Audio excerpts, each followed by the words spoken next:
আপনার বন্ধু বিদেশে চলে গেছে, মালয়েশিয়া, দুবাই, সৌদি আরব বা ইউরোপ। মাসে মাসে টাকাও পাঠায়, সপ্তাহে 2-1 দিন চকচকে জগজগে ছবিও পোস্ট করে তার সোশ্যাল অ্যাকাউন্টে। আপনি আফসোস করছেন? আপনি কেন পারছেন না তার মতো? আপনি সেই জগজগ ছবির পেছনে বাস্তবতা দেখেন নাই, স্ট্রাগল অনুভব করেন নাই। আপনি যে পয়সা খরচ করে বিদেশে যাবেন, সেই পয়সা সঠিক জায়গায় ইনভেস্ট করে নিজের দেশেই ব্যবসা করেন, আমি কথা দিচ্ছি বিদেশের চেয়ে ভালো থাকবেন। আমার খুব কাছের মানুষজন দেখেছি 50-60 হাজার টাকা বেতনে জব ছেড়ে ইউরোপে গেছে, মাসে লাখ টাকা ইনকাম করার মানুষ কানাডা গেছে। তাদের হাস্যোজ্জ্বল মুখ এখন আর দেখি না, চেহারা মলিন। ভাই, টাকা ইনকাম করবেন ভালো থাকার জন্য।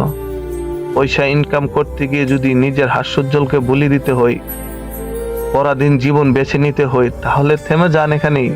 এখন পর্যন্ত আমি অনেকগুলো দেশ ভ্রমণ করেছি, যার সংখ্যা 25-এর অধিক। এই ভ্রমণের পেছনে যে পরিমাণ অর্থ ব্যয় করেছি তা দিয়ে পরিবার নিমিশে 10 জনকে সাথে